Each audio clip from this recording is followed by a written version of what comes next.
Bismillahirrahmanirrahim. Assalamualaikum warahmatullahi wabarakatuh.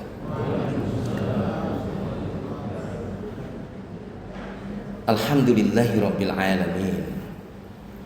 Wa bihi nasta'in ala umurid dunya waddin. Asyhadu an la ilaha illallah wa asyhadu anna Muhammadan abduhu wa rasuluh. Allahumma shalli wa sallim ala sayyidina Muhammadin wa ala alihi wa ashabihi wa man tabi'ahu bi ihsanin ila yaumiddin wa ba'd. Bapak, Ibu, para alim ulama, jamaah subuh Masjid Raya Pulau Asem yang dirahmati Allah. Kita bersyukur kepada Allah Subhanahu wa taala di mana atas karunia-Nya dan kesehatan yang diberikan pada kita pada pagi hari ini kita semuanya dapat menjalankan sholat subuh berjamaah dan kemudian kita akan bersama-sama belajar dalam majelis taklim yang insya Allah dirahmati Allah. Amin amin ya rabbal alamin. Sholawat dan salam kita sampaikan pada junjungan Nabi kita Muhammad Rasulullah Sallallahu Alaihi Wasallam. Saya mengucapkan terima kasih kepada panitia Masjid Raya Pulau Asem yang pada pagi hari ini memberi kesempatan saya untuk bersilaturahim dengan Bapak Ibu semuanya yang alhamdulillah saya lihat jamaahnya banyak, masjidnya bagus, rapi, kamar mandi di masjid bersih ya, dan menampakkan disiplin yang baik sesuai dengan ajaran Nabi kita Muhammad SAW dan ajaran Islam yang kita fahami. Pada kesempatan pagi hari ini saya ingin menyampaikan hal-hal yang terkait tentang Islamofobia ya. Islamofobia itu apa? Islamofobia itu rasa benci, dengki ya kan, dan takut pada Islam yang kemudian dalam perjalanannya sangat erat hubungannya dengan apa yang disebut dengan istilah orientalisme, mengkaji tentang Islam.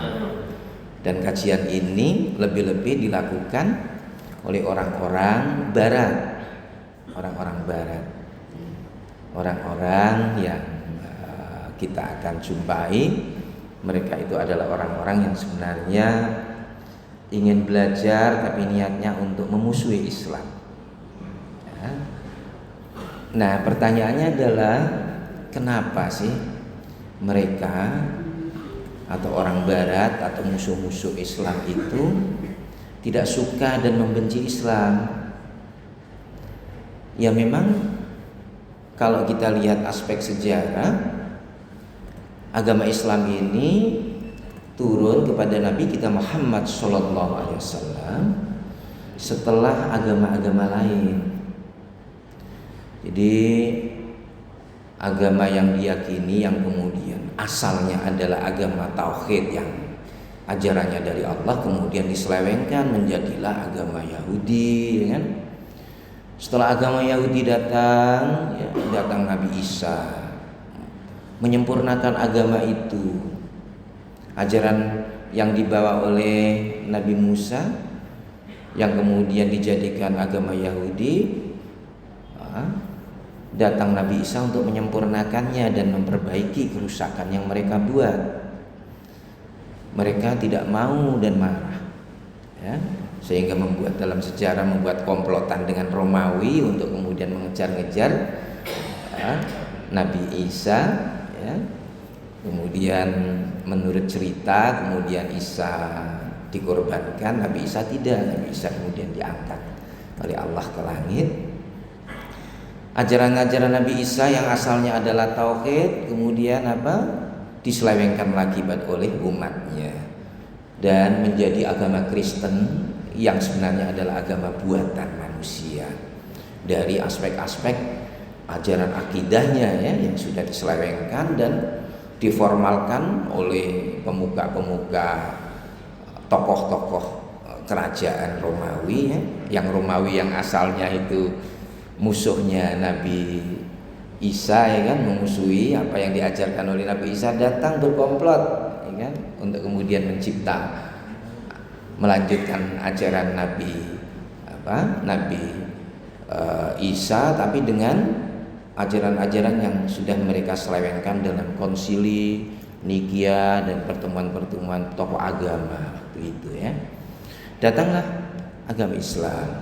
Demikian juga agama-agama sebelumnya sudah ada muncul di India ya, ada agama Hindu, kemudian Buddha dan sebagainya di tempat lain. Nah,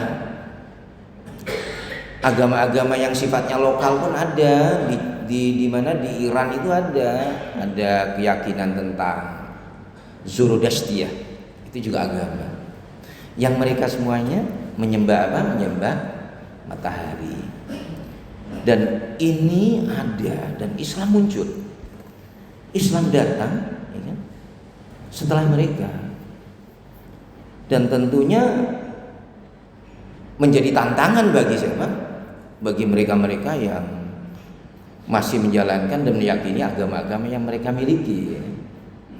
Apalagi kalau kita kemudian lihat dalam Islam sendiri, itu alasan pribadi di dalam Islam bahwa Islam itu dalam doktrinnya adalah menghapus semua agama, ada ajaran sebelumnya, terutama adalah ajaran-ajaran yang tidak sesuai dengan apa yang pernah diturunkan oleh para nabi sebelumnya.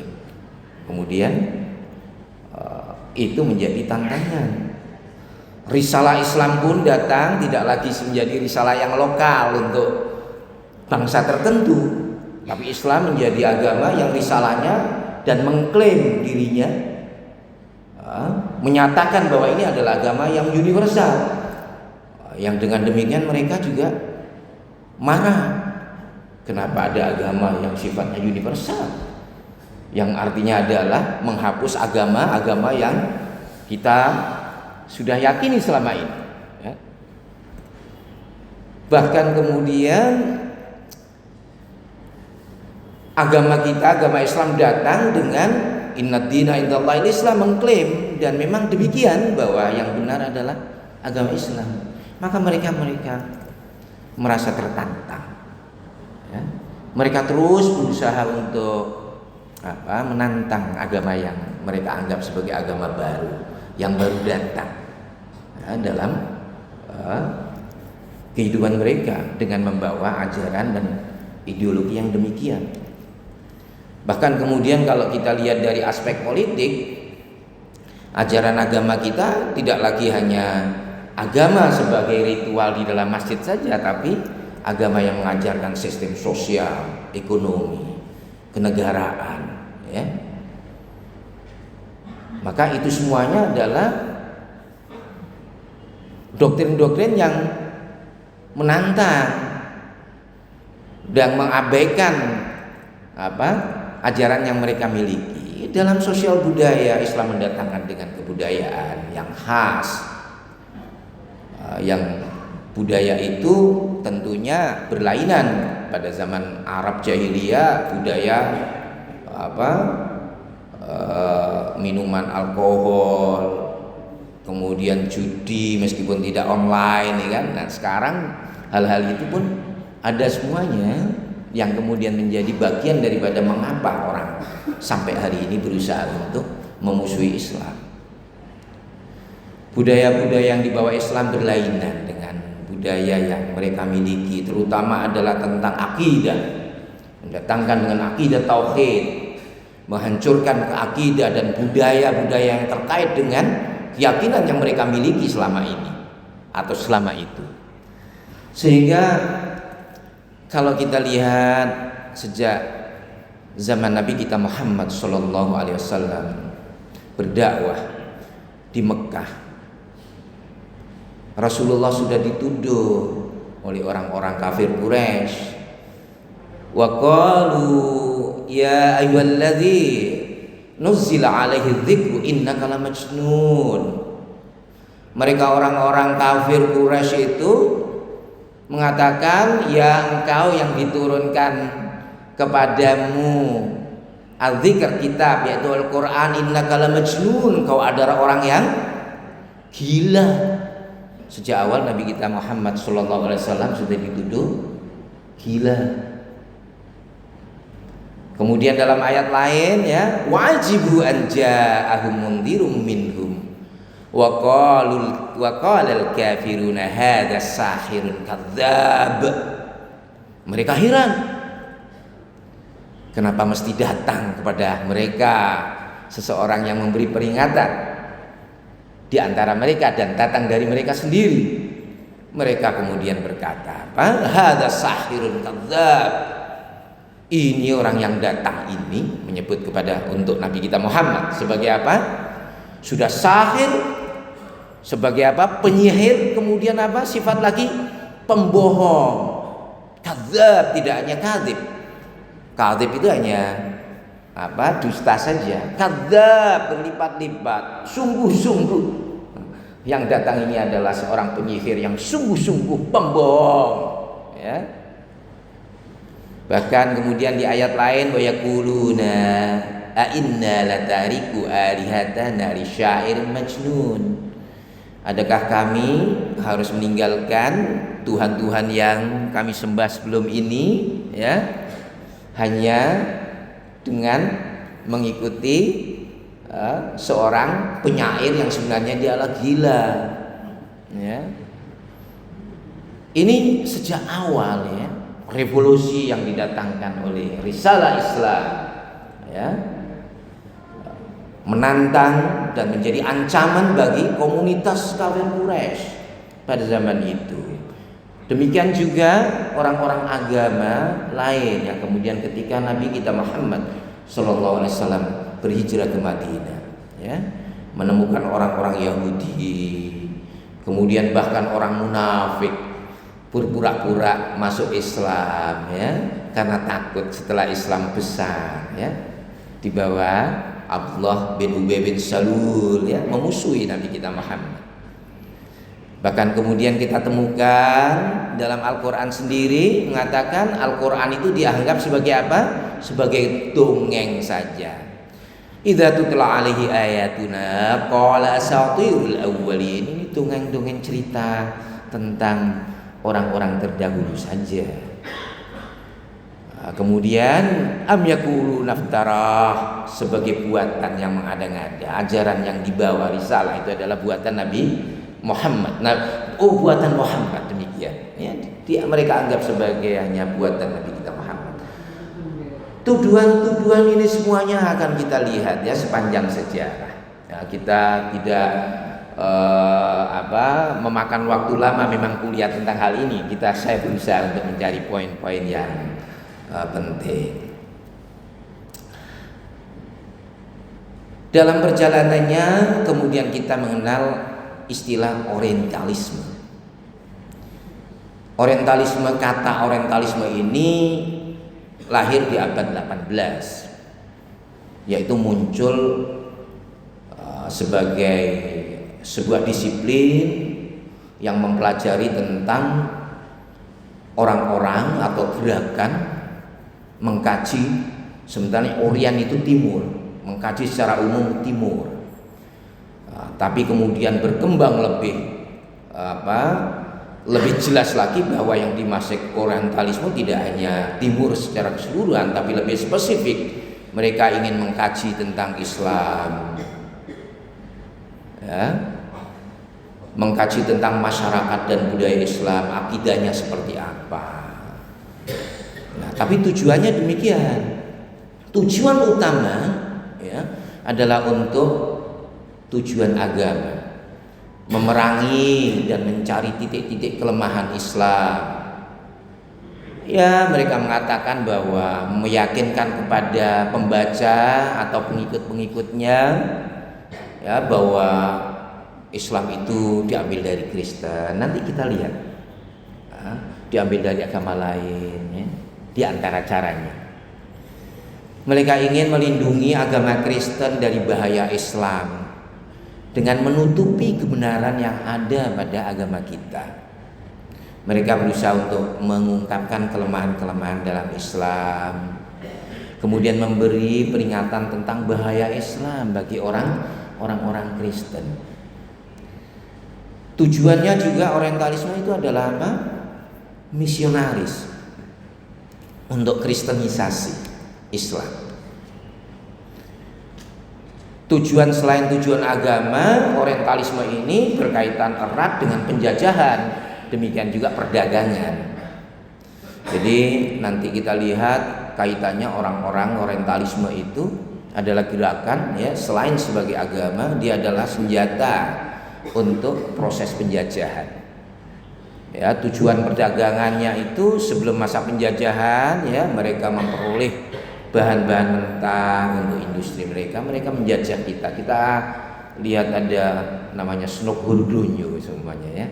Nah, itu yang akan kita sebutkan nanti. Tujuan politiknya ya untuk menjajah negara-negara Islam, mulai dari Afrika Utara ya, masuk Jazair, terus sampai Mesir. Kemudian di saat umat Islam tahun 1492 diusir dari Spanyol habis, di saat yang sama mereka melakukan perjalanan untuk menjajah melalui perjalanan Cape Town, terus masuk ke VOC, masuk ke Indonesia. Itu adalah di tahun yang sama di mana orang-orang Islam yang lama memiliki kekuasaan dan komunitas masyarakat di Andalusia, di Spanyol. Pada tahun itu orang-orang kita diusir, pada saat yang sama mereka berjalan menuju tanah jajahan di tempat kita, menuju tempat kita untuk menjadi tanah jajahan melalui Cape Hope. Mereka ada di Afrika Selatan saat itu, ada namanya Cape Hope, Tanjung Harapan. Nah, mereka menganggapnya sebagai Cape Hope, Tanjung Harapan. Bagi kita itu adalah Tanjung Nistapa, karena dia menemukan itu, mereka menemukan jalur ke Hindia Belanda, menjaga tanah air kita. Kalau kita lihat orang mempelajari Islam dari orang-orang Barat itu, mereka studi Islam ketika Islam berada, terutama adalah ketika Islam memiliki tradisi keilmuan, komunitas ulama besar di tanah namanya Andalusia. Andalusia itu di mana? Di Spanyol sana ya. Yang tahun 1492 orang Islam diusir semuanya setelah 500 tahun berkuasa di sana. Mereka ketika umat Islam memiliki kebudayaan peradaban yang baik, yang tradisi keilmuan yang tinggi di Andalusia, orang-orang Barat belajar. Di Andalusia itu kalau kita masuk itu kan sambungan Afrika Utara ya. Ke Afrika maka kita akan menemukan tradisi dan pusat Islam namanya Korowiyin, ada namanya di daerah Maroko ya kan, itu tradisi Islam yang kuat, pusat keilmuan waktu itu yang tinggi, yang menyambung dengan yang ada di Granada di Andalusia. Mereka ini kita lihat ada orang ini ya, orang Kristen, tokoh Kristen belajar agama di situ. Nah, kemudian ada namanya Petrus. Ini yang kedua ini dia mulai menerjemahkan Al-Quran ke dalam bahasa Latin ya, itu oleh Robert Caton, dan mereka belajar bahasa Arab ya dari Andalusia. Ada namanya Roger Bacon. Ini masih tahunnya 1200-an. 1200 itu di saat kita kerajaan Mojopahit baru berdiri, kerajaan Samudra Pasai besar ya, yang saat itu Baghdad di timur, melemah, tapi kekuasaan Islam ada di daerah Afrika Utara. Ya, Daulah Dinasti Muwahhidun namanya, ya, di Afrika Utara, di daerah mulai dari Maroko, Tunis yang sekarang, tapi waktu itu belum ada negara-negara ini, ya. Nah, sebut saja nama Afrika Utara. Ini orang-orang pada tahun 1290-an, 1300-an, mereka itu belajar Islam di sana. Karena 1300 Islam masih kuat, karena 100 tahun setelah itu, 200 tahun setelah itu, umat Islam dibunuh, dibantai, halau seperti orang-orang Palestina yang hari ini mereka alami. Ya, itu tahun 1400-an, 1492 tepatnya diusir dengan deklarasi. Ya. Nah, ini orang-orang gereja di Wina tahun 1312 ingin tahu kenapa agama Islam demikian cepat menyebar, ya, sampai Cina, sampai Nusantara, ya kan, sampai menguasai Andalus. Dan mereka ini asalnya adalah beragama Kristen, dan semua yang ada di daerah-daerah Syria yang sekarang sebut Syria, ya, itu adalah kekuasaan Romawi Kristen. Dan Romawi Kristen ini, ya, pusat terakhirnya bertahan ada di mana? Istanbul, Hagia Sophia, di Konstantinopel. Itu adalah pusat Kristen, jatuh di tangan Islam, ya, ditaklukkan, diislamkan itu pada tahun 1453. Jadi Islam menguasai dan menjatuhkan pusat Romawi Timur yang pusatnya adalah Konstantinopel itu, yang sekarang Istanbul itu, ya, itu pada tahun 1453, 40 tahun sebelum orang-orang Islam yang ada di Andalusia diusir. Orang-orang 1312 ini gereja mengadakan pertemuan besar, ya, di Wina. Wina itu di Austria sana, ya, di Austria. Mereka memutuskan untuk membuat pusat-pusat studi bahasa Arab di berbagai perguruan tinggi di Eropa. Nah, 1300 itu ada pikiran itu. Maka pada abad-abad selanjutnya kita temukan, ya kan, ada pusat studi namanya Collège de France di Paris, itu berdiri 1500-an. Kemudian ada Cambridge University yang terkenal sampai hari ini, itu awalnya adalah pusat studi Arab dan Islam yang ada di Cambridge, yang sampai hari ini si kokoh itu pada tahun 1600-an didirikan, ya. Itu adalah untuk mengkaji Islam dan studi bahasa-bahasa Arab. Lanjut kemudian bertahun-tahun yang sama 1600-an ada Universitas Leiden yang kemudian orang-orang kita banyak belajar di sana. Itu pada tahun 1600-an didirikan, ya, adalah untuk mengkaji tentang studi keislaman.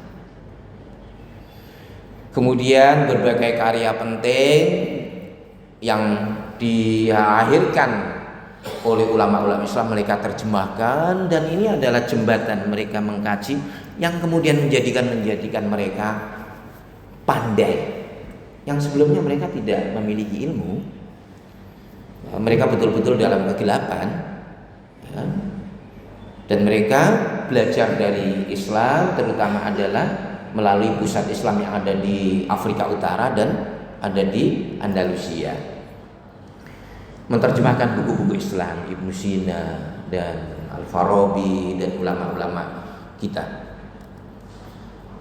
Nah, kalau kita lihat misi dari pusat studi tadi, ya, ini ada di dalam teks ini, ya. Udah jelas-jelas kita mempelajari bahasa Arab selain untuk kemujian keilmuan, juga untuk berkhidmat kepada negara dan raja melalui perdagangan dengan dunia timur Islam dan memperluas penyebaran Kristen. Jadi tadi Cambridge, Leiden, ya, Collège de France, itu semuanya didirikan untuk mengkaji keislaman, mencari ilmu yang menjadikan orang-orang Islam memiliki peradaban, ya, Demikian juga untuk mengkaji, ya, untuk kelemahan dan memperluas kristenisasi dengan melihat kelemahan-kelemahan yang ada di dalam agama itu. Pada abad 19-20 itu adalah puncak daripada studi orang-orang Eropa tentang Islam. Mereka mendirikan berbagai jurnal, kajian-kajian ilmiah tentang Islam, ya. Mulai dari Paris, Prancis, Jerman sampai Petersburg di Rusia itu didirikan kajian-kajian keislaman. Ya, tujuannya apa? Tadi mencari ilmu kenapa orang-orang Islam itu berjaya, ya. Yang kedua, untuk memusuhi Islam itu sendiri dengan melihat dan menyebarkan fitnah-fitnah, ya, dan rahasia-rahasia, ya kan? Kemudian melemahkan ajaran-ajaran kita, yang kemudian itu juga untuk proses penjajahan. Nah, tadi kita sudah sebutkan bahwa mendirikan pusat-pusat studi itu adalah untuk belajar bahasa Arab, mempelajari Islam. Di antaranya adalah terutama adalah untuk kristenisasi, ya, dan juga untuk penjajahan.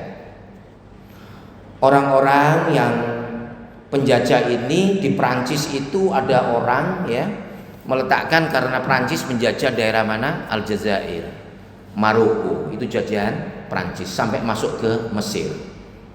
Mereka memiliki ahli-ahli tentang agama Islam dan memberi nasihat bagaimana cara menaklukkan pemerintahan Islam dan menaklukkan komunitas Islam, Muslim yang di negara itu, ya.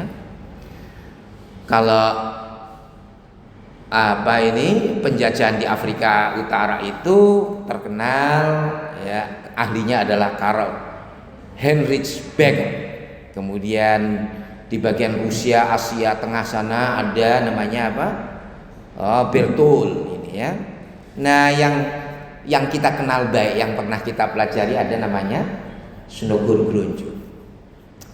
Snogor Gronjo ini untuk memastikan bisa membantu pemerintah penjajah Belanda dan untuk memastikan untuk memudahkan proses kristenisasi, dia belajar Islam, mengkaji Islam di pusat sana di Leiden, ya.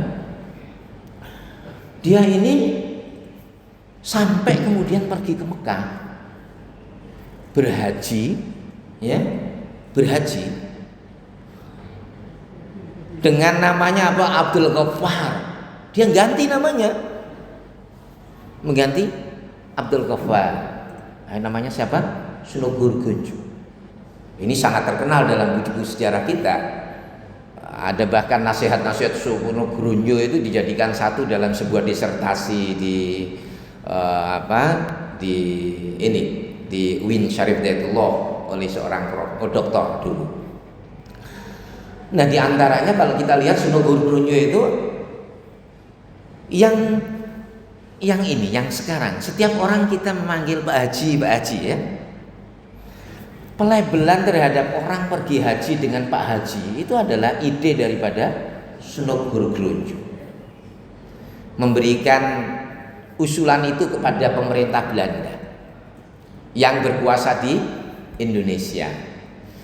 Kenapa demikian? Untuk mengidentifikasi bahwa orang-orang yang haji ini adalah orang-orang yang penting, yang harus dicurigai.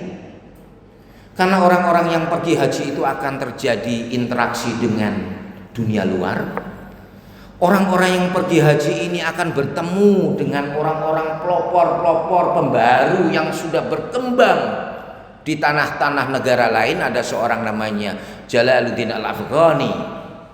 Itu adalah orang pencetus untuk penentangan terhadap perjuangannya adalah menentang penjajah.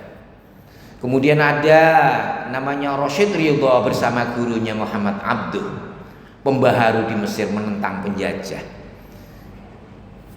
Orang-orang kita dan ulama-ulama kita yang haji pada waktu itu bertemu dengan sosok-sosok tokoh-tokoh pembaharu yang di sana menyebarkan tentang perlunya reaksi penentangan terhadap penjajah. Demikian juga perlunya pembaharuan Islam yang diantaranya adalah harus mengusir penjajah, memperbarui pendidikan dan sebagainya. Sehingga Kiai Haji Ahmad Dahlan seumpamanya pendiri Muhammadiyah pergi ke Mekah. Di Mekah mendengar tentang pembaharuan yang dilakukan oleh tokoh-tokoh pembaharu dunia yang mereka sering bertemu di Mekah, tanah suci. Kemudian berinteraksi dengan mereka. Itu adalah contoh. Kiai Haji Hasyim Asy'ari juga pendiri NU pergi ke Mekah, wawasannya menjadi luas. Bertemu dengan orang-orang yang mereka menggerakkan agar memperbaiki kehidupan umat dan agama yang pada intinya adalah harus menentang penjajah. Maka sejak awal Sunogo memberikan nasihat, mereka yang pulang dari tanah suci itu harus kita identifikasi supaya kita mudah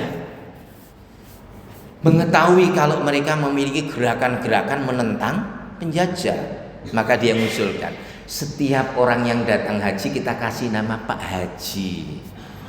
Oh, itu Pak Haji Lukman. Yang mereka mengatakan kepada orang Islam ini adalah titel. Jadi titel yang bagus. Orang-orang Indonesia, orang-orang Jawa khususnya senang dikasih titel haji, kebanggaan, ya kan? Maka setiap orang pergi haji dirayakan sebagai apa? Kedatangan seorang yang berhaji dengan memperoleh titel Pak Haji.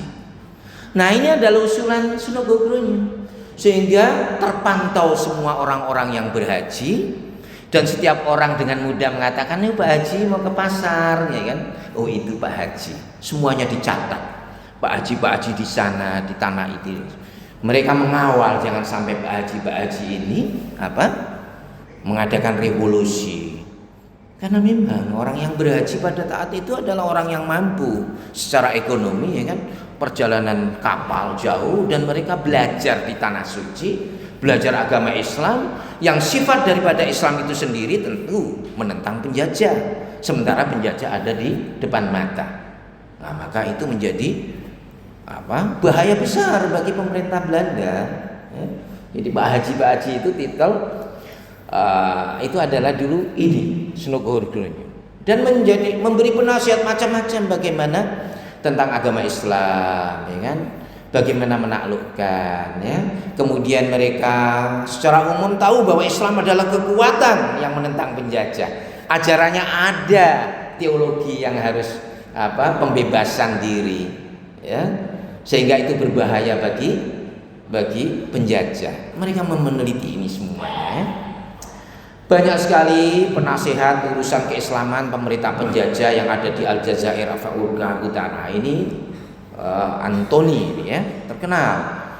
Pusat-pusat studi bahasa Arab dan keislaman di Inggris juga bekerja untuk kepentingan penjajahan Inggris di negara-negara Muslim. Kebijakan-kebijakan penjajahan diambil atas dasar nasihat oleh para orientalis yang ada di pusat-pusat tadi. Sekarang pusat-pusat itu menjadi universitas besar, ya. Jadi tahun 1600 mereka baru lahir. Al-Azhar, saya dulu sekolah di Al-Azhar, S1 saya pernah di Al-Azhar, ya.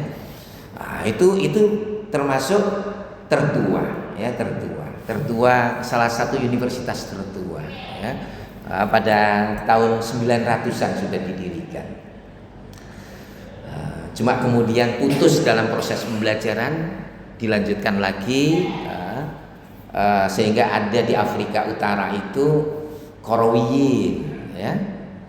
Itu disebut sebagai universitas yang lebih tua dibanding Al-Azhar dalam hal berkesinambungannya, di mana ketika tumbuh universitas ini tidak pernah putus, tapi Al-Azhar putus beberapa tahun, beberapa ratus tahun, ya. Tapi sejak awal Al-Azhar di Kairo, pusat studi agama, ya, khususnya orang-orang Indonesia, orang kita, ya. Nah, yang sampai hari ini kita semuanya punya putra putri banyak orang Indonesia sana. Sampai zaman saya tahun 88 studi S1 itu cuma 1000 saja, tidak banyak. Tapi kemudian waktu tahun 2016 saya jadi atase pendidikan, jadi diplomat atase pendidikan dan kebudayaan di Kairo sampai tahun 2000. Ngurusi mahasiswa kita sudah banyak, sudah 15.000. Sekarang 15.000. Kemarin masih 12.000 zaman saya. 11.000. Jadi dari berbagai pesantren kita, dan memang kita menganjurkan studi agama yang moderat, yang baik adalah di sana ya. Sehingga anak-anak kita yang di pesantren dan ibu-ibu masih selalu mengatakan bahwa Al-Azhar tetap menjadi pusat studi agama dengan akidah Ahlus Sunnah wal Jamaah yang benar ya.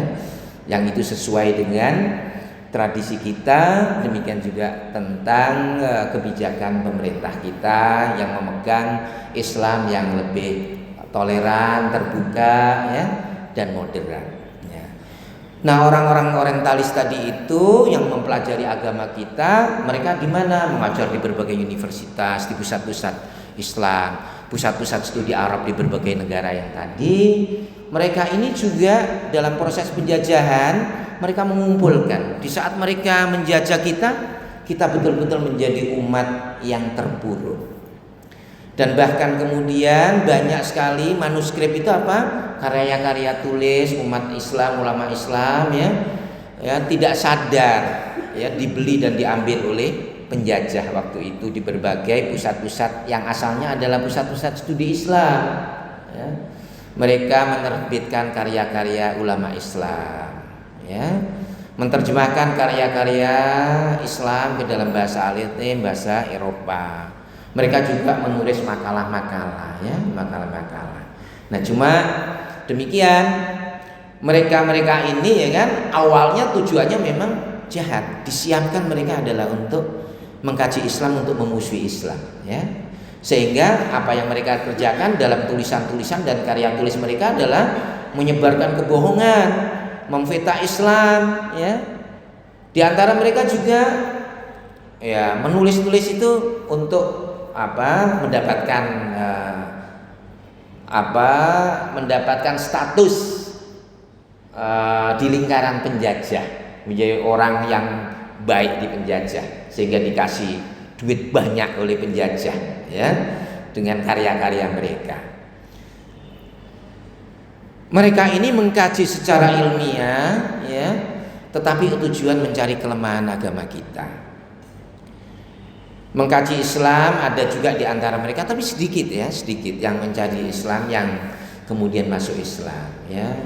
Maurice Bucaille itu adalah orang Prancis yang mengkaji Islam, kemudian dia sadar ya ternyata Islam hebat, dia masuk Islam. Ada seorang dokter juga, dia penulis buku Man the Unknown Being, dalam bahasa Arabnya Al-Insan Kainun Majhul. Dia seorang dokter ahli. Dia meneliti tentang Islam, setelah itu dia bersaksi bahwa apa yang diajarkan Islam itu betul-betul sesuai dengan ilmu kedokteran, dan dia mengatakan ciptaan manusia ini adalah sangat hebat, dahsyat ya, sebagai kainun majhul, the unknown being, manusia yang tidak bisa difahami ya. Mulai dari penyakit A, B, C terus dan sebagainya, dan pelik-pelik, mulai orang sakit batuk sampai meriang, sampai berbagai ini ya, dengan berbagai macamnya. Makanya Al-Quran mengatakan wa fi anfusikum afala tubsirun, ciptaan Allah berbentuk diri kita itu ya, itu adalah ayat kebesaran Allah. Tanda-tanda kekuasaan Allah itu ada pada siapa? Wa fi anfusikum afala tubsirun, pada diri kita. Yang kedua adalah fis samawat al-ula, al-ulya, ada pada langit, bintang dan sebagainya. dengan berbagai keteraturan yang ada. Kemudian apa yang as-sufla, al-alam as-sufla, alam yang di bawah bumi, di perut bumi, dengan berbagai kekayaan yang ada, itu adalah tanda-tanda kekuasaan Allah. Ya. Nah, ini dokter ini kemudian masuk Islam, berubah namanya Nasyuruddin, ya. Kemudian namanya Karl awalnya, ya. Di bawah bimbingan Abdul Halim Mahmud, Profesor Abdul Halim Mahmud yang pernah menjadi rektor Al-Azhar. Dia belajar dan dibina menjadi muslim yang baik, ya. Dan beberapa orang lagi, ada Roger Garudi, itu juga masuk Islam. Tapi jumlahnya sedikit, ya, yang masuk Islam sedikit, karena diproyeksikan proyek-proyek ini semuanya adalah untuk misi misionaris yang mereka adalah orang-orang Kristen, orang-orang Vatikan, ya, yang dipekerjakan untuk mengkaji Islam, yang untuk memusuhi Islam. Makanya kemudian kita dapati, ya, di antara pernyataan-pernyataan mereka adalah, ya, tetap seperti apa yang dulu dikatakan oleh orang Quraisy, orang kafir, musyrik, ya kan, bahwa Al-Quran itu bukan wahyu dari Allah, tapi itu adalah ciptaan buatan Nabi kita Muhammad. Ya, dianggap bahwa Nabi Muhammad belajar bertemu dengan Bukhairah, ya kan? Kemudian mengkaji dan mempelajari semuanya itu dari buku-buku yang ada di mana? Yang ada di Yahudi, agama-agama lain, ya. Tidak mungkin Nabi kita Muhammad itu adalah al-ummi, orang yang illiterate, buta aksara, ya, literasinya sangat rendah, dan Allah menjadikan tetap Nabi Muhammad terus al-ummi sebagai tanda bahwa tidak mungkin orang yang ummi itu dapat mengarang Al-Quran, ya. Jadi Al-Quran itu adalah wahyu Allah langsung, dan wahyu ini ketika turun pun dengan proses seringkali pada saat-saat dalam Nabi kita sendiri tidak sadar, ya, sehingga kemudian dibacakan oleh Jibril. Dan berbagai kemukjizatan Al-Quran sudah dibuktikan, ya, dibuktikan bahwa itu tidak mungkin merupakan ciptaan atau karya Nabi kita Muhammad, tidak mungkin. Tapi mereka menulis dalam berbagai pengantar terjemahan, ya. Mereka menerjemah Al-Quran, tapi terjemahan pengantarnya dibakat, ya, dikatakan ini adalah karya Muhammad, kata dia, karya besar Muhammad, bukan wahyu dari Tuhan. Kemudian beberapa penerjemahannya pun diselewengkan, ya, dalam berbagai edisi. Kemudian ada seorang namanya Ignaz Goldziher, ini terkenal, ya. Dia kata dia bahwa tidak pernah ada hadis Rasulullah, kata dia. Hadis-hadis itu adalah hanya merupakan perbincangan para sahabat, ya, yang kemudian dibukukan, merupakan cerita-cerita 200 tahun kehidupan para sahabat, dan tidak mungkin itu ada sabda ataupun pernyataan-pernyataan Rasulullah yang bisa dianggap benar.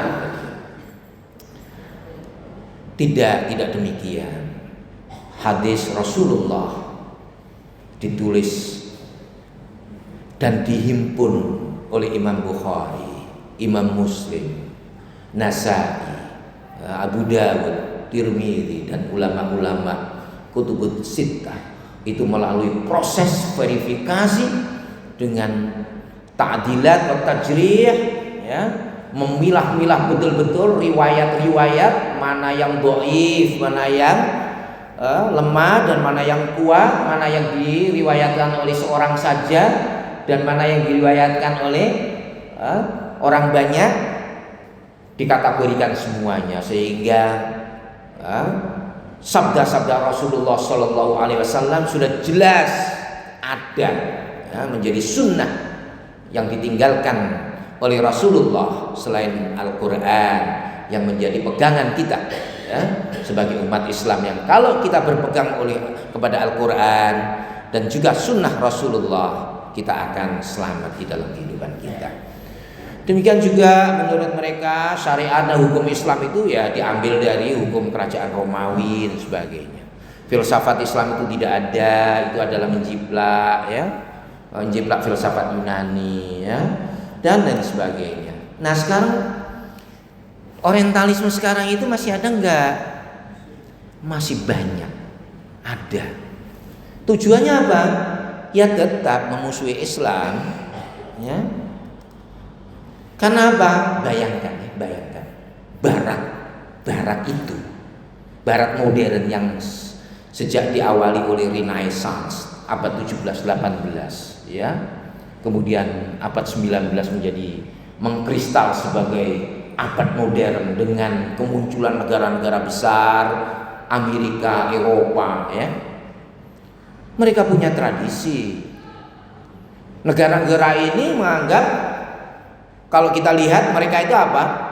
Pusat riba dalam sistem keuangan global.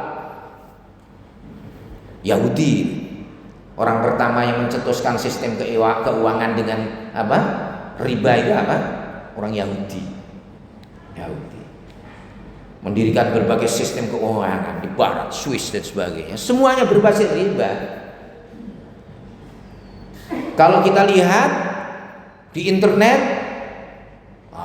Barat itu ya adalah pusat bisnis pornografi. Ketika kita sebut Barat itu tidak saja secara geografis ya, geografis. Karena Barat adalah sebuah peradaban ya, mulai dari Amerika, kemudian Eropa ya, Eropa Barat khususnya, sampai kemudian Australia. Australia itu ada di belakang kita di timur, tapi tetap kita anggap sebagai Barat. Karena apa? Akar ideologi dan peradabannya adalah peradaban sama dengan Eropa ya. Kalau kita Timur Tengah itu pun sebenarnya salah, kita menyebut Timur Tengah itu di sana Timur Tengah. Timur ya timur ya di timur ya, dari Indonesia ke timur sana ya kan. Kata-kata Timur Tengah itu Middle East ya, itu adalah bahasa yang diucapkan oleh orang Barat ketika mengatakan Arab itu ada di Timur Tengah. Di Timur Tengah. Kalau kita ya Barat, Asia Barat. Jadi mana negara-negara Afrika Utara itu adalah Afrika Utara. Mulai dari Kairo, Tunis, Maroko, Jazair itu sana. Kemudian negara-negara Teluk termasuk Saudi Arabia, kemudian Teluk, Emirat dan sebagainya itu adalah negara Asia Barat. Bukan Timur Tengah kalau kita. Kalau kita Timur Tengah itu adalah kita ini di Jawa, yang timur itu ada di mana? Bali, kemudian ada di Lombok. Nah, itu Timur Tengah, sono. Timur sana. Nah, kita udah terbiasa mengatakan Middle East, Timur Tengah, pergi ke Timur Tengah ya kan. Padahal kata-kata Timur Tengah adalah bahasa yang digunakan oleh orang Eropa ketika mereka harus melihat negara-negara Arab yang arah geografis bagi mereka adalah berada di Timur Tengah. Kemudian Timur Jauh, bagi mereka Timur Jauh itu Asyarqul Aqsa, itu kita menurut mereka. Ya. Jadi orang-orang Afrika Utara menyebut kita itu sebagai Asyarqul Aqsa, Timur Jauh. Nah, jauh terus sampai ke tanah Sumatera, Jawa. Ini Barat itu pusat judi, pusat alkohol, di mana-mana alkohol, seperti tradisi Arab jahiliyah dulu. Juga menyediakan pabrik senjata, dan pabrik senjata untuk memusnahkan manusia. Itu semuanya yang dimiliki oleh Barat sejak 200 tahun, 100 tahun. Mereka baru beberapa tahun yang lalu kita merdeka ya kan. 100 tahun yang lalu ideologinya seperti itu. Sementara Islam no. Tidak ada itu. Semuanya itu tidak boleh di dalam agama Islam. Mereka takut kalau Islam berkuasa, Islam membangun sebuah peradaban, gak ada musik-musik jingkrak-jingkrak seperti itu, minuman-minuman keras, jingkrak-jingkrak seperti setan seperti itu. Ya. Tidak ada itu bisnis seks. Tidak ada itu di mana-mana kemudian pornografi. Oh, di Eropa seperti itu. Beberapa kali saya Eropa. Dan kita lihat jelas tradisi mereka jauh, budaya mereka tidak. Islam datang dengan kebudayaan baru sejak zaman dulu, merombak kebudayaan yang ada. Tapi tradisi jahiliyah pada zaman Nabi kita Muhammad dan sebelumnya itu dijiplak oleh orang-orang modern. Mereka membuat riba di dalam sebagai sistem keuangan dan perbankan, menyebarkan pornografi menjadi bagian besar daripada bisnis dan income mereka, menjual alkohol di mana-mana, mabuk, dan bahkan senjata untuk menimbulkan peperangan. Mereka jual. Ketika ada peperangan mereka yang untung, ya kan? Ini semuanya tidak bisa menurut Islam, tapi bagi mereka bahaya Islam. Ya, kita tidak akan punya musik lagi, kita tidak akan musik. Bayangan mereka seperti itu. Tidak ada miras, tidak ada pornografi dan sebagainya. Keuangan mereka menjadi pusat keuangan besar adalah karena ini. Mereka menjadi dikdaya dan kaya raya adalah karena ini. Selain hasil dari penjajahan dari kita dan menjajah kita sampai hari ini dengan pola yang lain, dengan cara-cara seperti ini. Maka mereka tetap masih punya pusat-pusat kajian tentang Islam di sana, masih hidup. Para peneliti Barat yang mengkaji Islam melakukan penelitian di dunia Islam.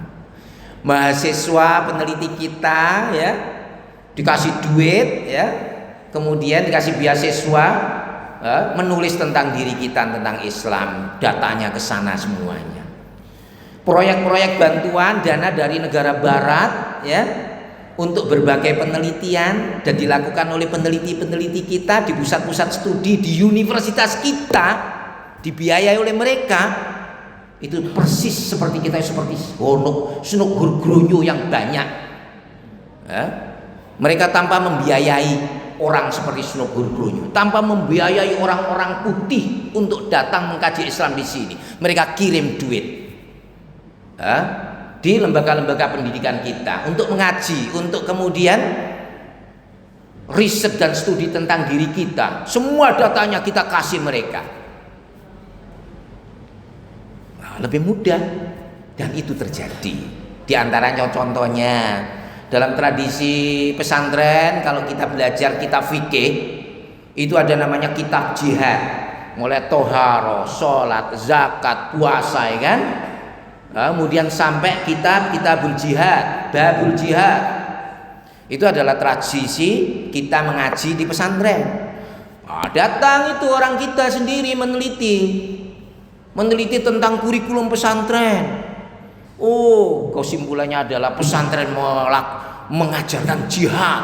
Yang jihad ini adalah menentang penjajah, menentang Barat, menentang keperluan Barat dan sebagainya. Kemudian rekomendasinya apa dari Barat? Kasih duit untuk memperbaiki kurikulum, hilangkan itu bab jihad. Itu contoh orientalisme yang kita bantu. Kita sendiri menjadi pelaku-pelaku orientalisme untuk kepentingan mereka ya. Banyak sekali kalau itu dalam studi, kalau dalam geografi banyak sekali orang-orang kita itu LSM kita ya kan, mendapatkan dana dari berbagai foundation, Japan Foundation, Asia Foundation, macam-macam foundation ya kan, mengkaji tentang geodemografi dan dengan tanah yang ada di Papua, peta dan sebagainya. Laporannya ke mereka semuanya. Terjadi penjajahan, semuanya mereka sudah punya data tentang kita dan mudah kita dikuasai. Ya, lumbung-lumbung emas yang ada di Papua sudah dipetakan oleh mereka dan datanya ada di mereka. Siapa yang ngasih data? Orang kita sendiri.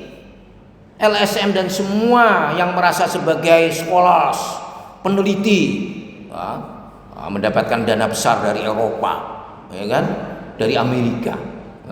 Open Society itu sebuah organisasi open society. George Soros memberikan dana besar itu untuk kajian-kajian apa? Kita sudah betul-betul seperti kaca sudah bisa dilihat oleh siapapun dan mereka semuanya tahu siapa kita. Persis seperti zaman-zaman orientalisme zaman lama, mereka menjajah kita, mudah sekali menjajah kita, ya, karena mereka memiliki ilmu tentang kita, rahasia tentang kita, kekuatan kita, dan mudah dilemahkan. Dan itu yang akan terjadi, yang akan datang. Semua datang. Banyak dulu kita yang sarjana dibiayai oleh beasiswa luar, gitu kan? Syarat untuk memperoleh beasiswa luar itu tahu, Bapak Ibu sekalian, syaratnya mereka harus mengkaji tentang Indonesia,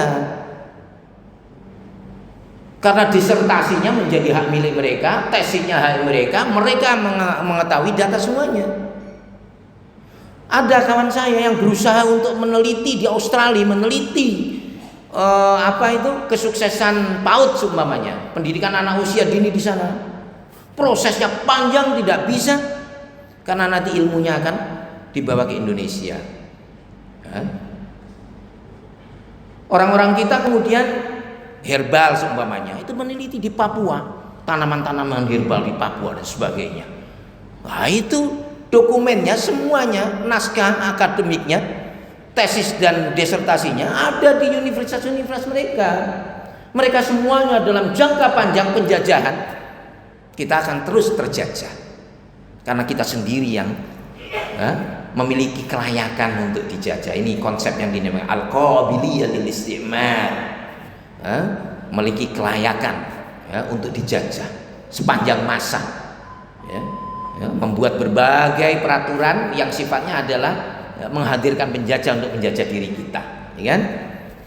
Nah, orientalisme juga demikian, mencipta corong-corong yang bersuara untuk mereka, ya kan? Contohnya, ya kan? Nah, ini kalau peristiwa kemarin orang yang menjelek-jelekkan di mana?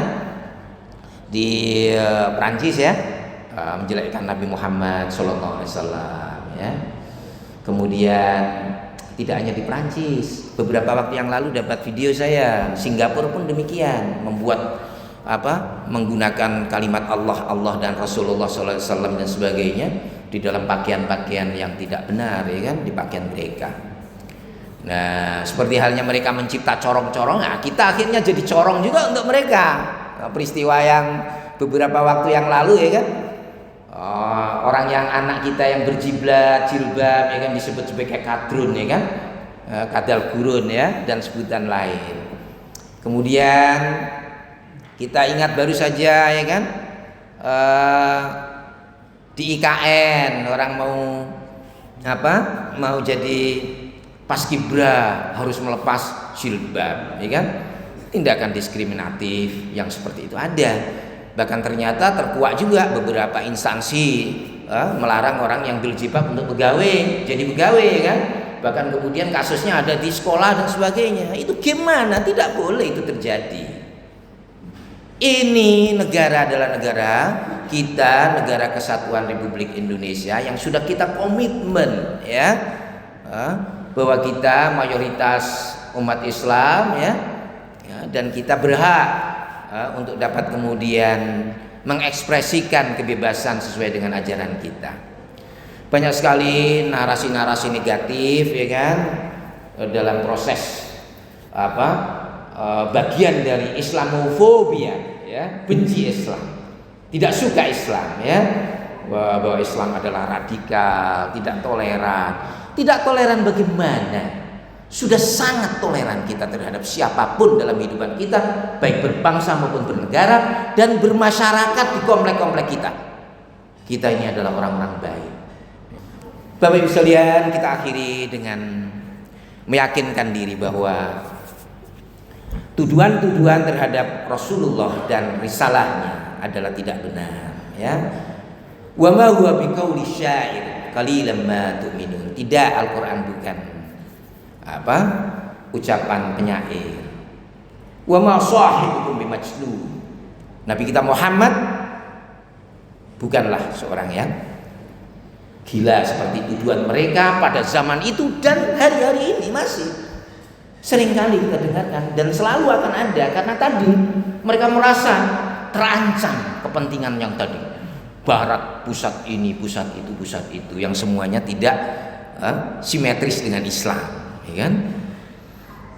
Ya ayyuhalladzina amanu in ja'akum fasiqun binaba'in fatabayyanu, hoax dan sebagainya, ya. Kalau ada berita-berita harus kita seleksi, kita verifikasi kebenarannya, ya. Jangan mudah terpancing dengan tuduhan-tuduhan dan sebagainya. Kita yakin bahwa wa makaru, ya, mereka bermakar, tapi ya wallahu khairul makirin, tipu daya mereka akan kalah dan Allah Maha Penguasa atas segala sesuatu di alam raya ini. Dan kita yakin bahwa kejayaan tetap untuk Islam. Walillahil izzatu walirasulihi walil mu'minin walakinnal munafiqina la ya'lamun. Bahwa kejayaan itu adalah, ya, untuk Islam, yaitu untuk Allah dan Rasulnya dan kita semuanya. Tentu dengan syarat-syarat bahwa kita harus sesuai dengan ajaran Islam, menjalankan ajaran dengan baik, mengikuti semua anjuran-anjuran dan agama kita, ya, anjuran-anjuran baik dari Al-Quran maupun Sunnah maupun para ulama, ya, yang sebenarnya anjuran-anjuran yang merupakan ajaran-ajaran agama kita adalah agama yang benar dan layak dan harus kita perjuangkan, ya, sebagai agama yang memiliki peradaban yang benar dan peradaban yang rahmatan lil alamin. Amin amin ya rabbal alamin. Insyaallah kita akhiri. Saya sekali lagi terima kasih dapat bersilaturahim dengan Bapak Ibu sekalian. Terima kasih panitia yang memberi kesempatan saya untuk bisa bersama Ibu Bapak pada hari ini. Saya di Pamulang sana tadi. Jadi 1 jam sebelum subuh sudah berusaha untuk bisa nyampe. Ini pertama kali saya ke daerah sini, ya kan. Sehingga nyari-nyari peta tadi dibantu anak saya. Alhamdulillah nyampe. Berkah dari Allah. Semoga pertemuan kita diberkahi oleh Allah Subhanahu wa taala. Amin amin ya rabbal alamin. Dari saya, kalau biasanya ada pertanyaan enggak? Ayo sini. Silakan.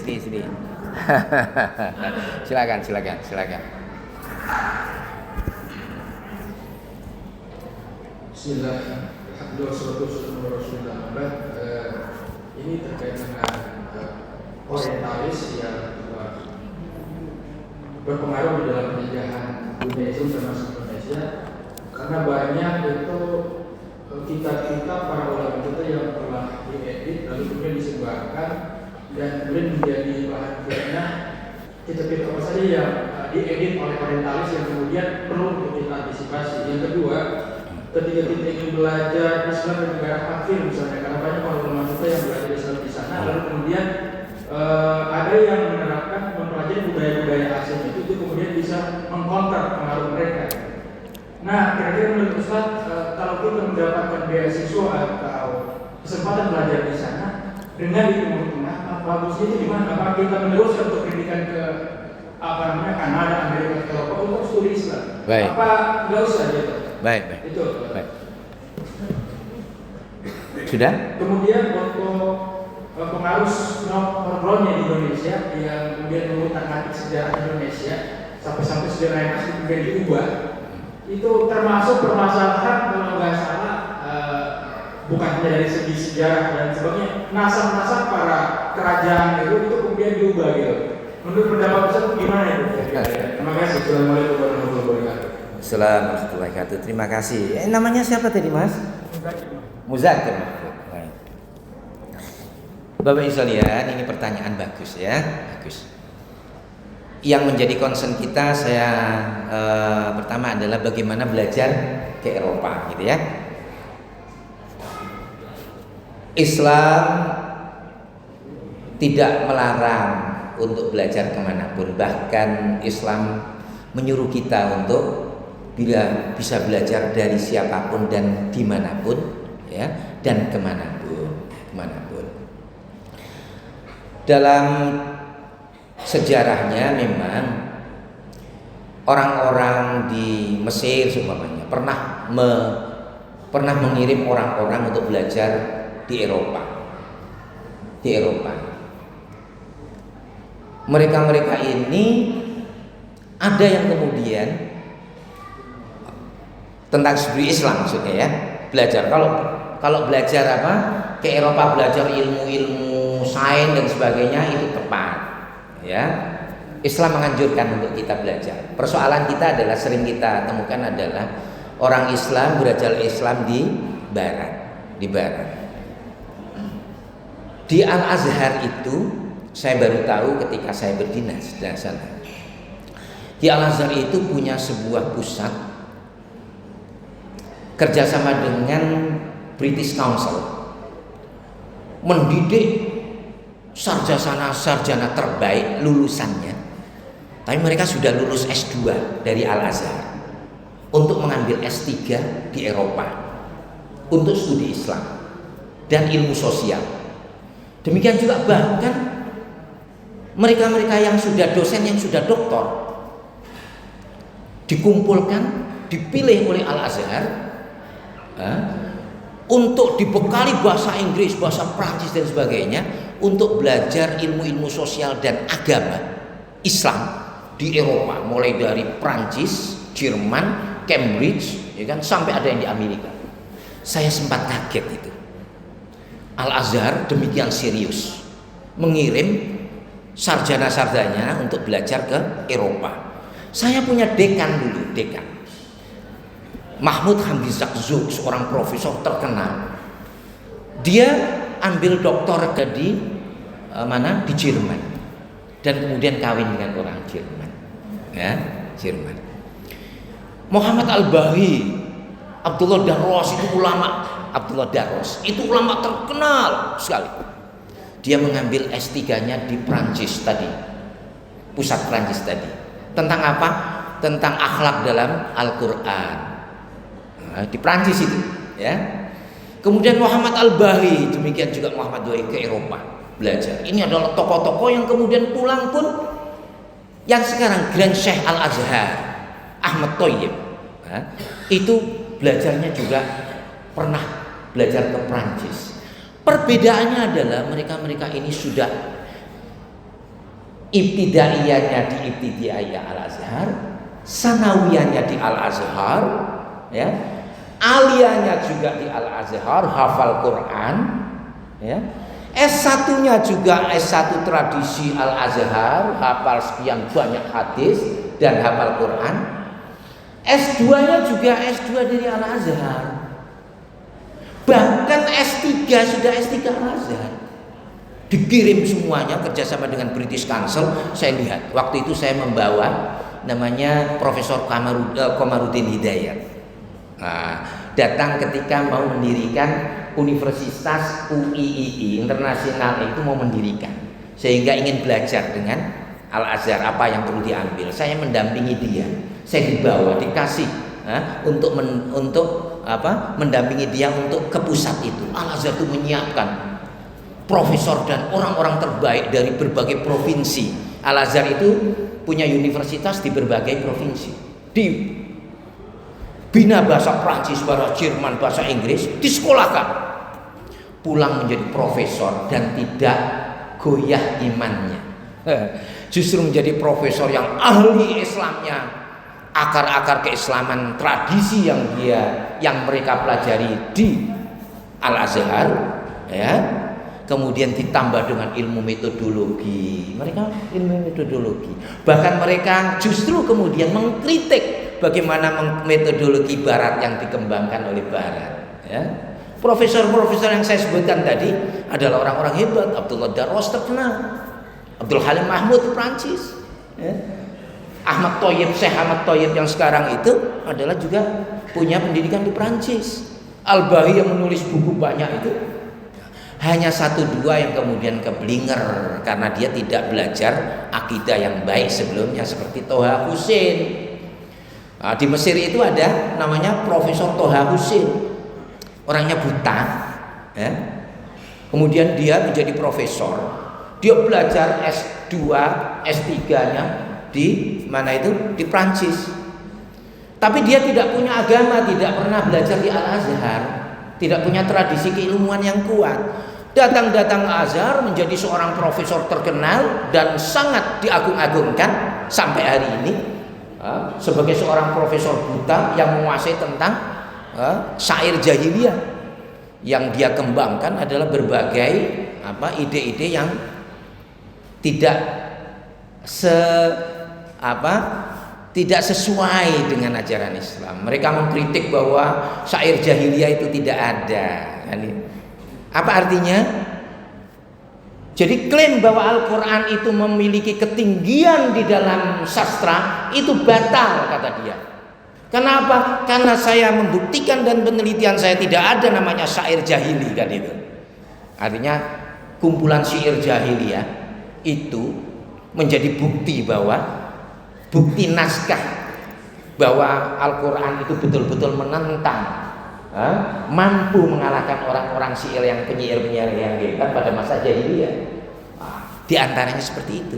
Nah, persoalannya adalah kita yang tidak memiliki tradisi keilmuan yang kuat, ya, kemudian belajar Islam ke Barat. Akhirnya apa yang diucapkan oleh Barat ditelan mentah-mentah, kemudian pulang ke Indonesia menyebarkan ideologi dan pemikiran Barat yang kemudian ya di dalam bahasa Arab disebut mustaghrabin, orang-orang yang terbarat-baratkan. Kemudian jadilah mereka yang menjadi corong-corong yang tadi itu, menjadi apa? Corong yang untuk menyebarkan ide-ide tentang sekulerisme. Nanti kalau ada waktu lagi kita bisa bicara tentang sekulerisme, ya kan? Sekulerisme. Dan mereka kemudian memberikan berbagai ide-ide bahwa untuk maju kita harus meniru Eropa, tradisi Eropa, metodologi yang terbaik adalah metodologi Eropa dan sebagainya. Ini adalah buah daripada mereka-mereka yang belajar keislaman di pusat-pusat studi orientalis tadi itu tanpa bekal yang benar. Silahkan kita, Islam itu tidak melarang kita untuk belajar dimanapun. Tapi demikian kita harus arif. Kalau kita mengirim anak-anak kita ke Eropa belajar sains dan sebagainya, silahkan. Tapi tetap kita ajari dia dengan prinsip-prinsip akidah dan ajaran-ajaran yang kuat, dasar-dasar Islam yang kuat. Ketika di Eropa pun harus dia berkomunikasi dan berinteraksi dengan pusat-pusat Islam, sehingga mereka tetap bisa mempertahankan keislamannya dengan baik. Banyak komunitas-komunitas, tidak hanya komunitas Islam Indonesia, banyak komunitas muslim-muslim yang lain bergabung dengan mereka untuk kemudian mempertahankan akidah dan tradisi dan budaya keislaman, tapi juga belajar sains di sana. Kalau mau belajar Islam di sana, pastikan seperti orang-orang hebat yang ada di Mesir itu. Belajar Islam setelah memiliki paling tidak S2 di sini tentang keislaman, baru S3 naik sana. Atau ngulangi S3 di sana tentang keislaman. Untuk justru kita harus menjadi namanya kalau tadi kan orientalisme, kita balik menjadi oksidentalisme. Kita datang ke Eropa dengan bekal yang kuat, ya kan? Akidah yang kuat, ilmu yang matang. Kita pergi ke Eropa, kita kaji kelemahan mereka. Itu yang seharusnya dilakukan. Dan itu tidak banyak. Berbagai ribuan naskah, ya kan? Yang dihasilkan orang mereka tentang kita, tapi kita tidak memiliki naskah. Hanya beberapa saja naskah tentang mereka, ya. Tidak ada studi yang kebalikan seperti itu. Nah, akhirnya ada banyak tadi banyak Kita ini karena masyarakat yang dulu terjajah, sehingga manuskrip-manuskrip itu diambil oleh orang-orang Eropa. Orang-orang Eropa inilah kemudian namanya tahqiq, dirosat tahqiqiyah, mentahqiq. Ibnu Khaldun punya kitab namanya Muqaddimah. Itu yang mengedit kemudian itu namanya Franz Rosenthal, orang Prancis. Ya. Nah, itu adalah buku yang bagus. Nah, Franz Rosenthal mengedit dan kemudian menerbitkan menjadi buku yang bagus yang bisa dibaca oleh orang banyak. Nah, itu adalah karya besar tahun 1400-an oleh Ibnu Khaldun, ya, Ibnu Khaldun. Nama bukunya adalah Muqaddimah. Nah, dan itu menjadi buku yang dipelajari orang-orang Eropa banyak sekali.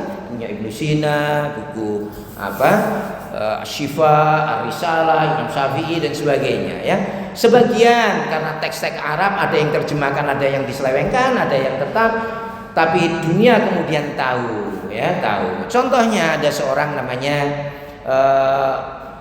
Abul Falasifah, bapaknya filosof modern itu René Descartes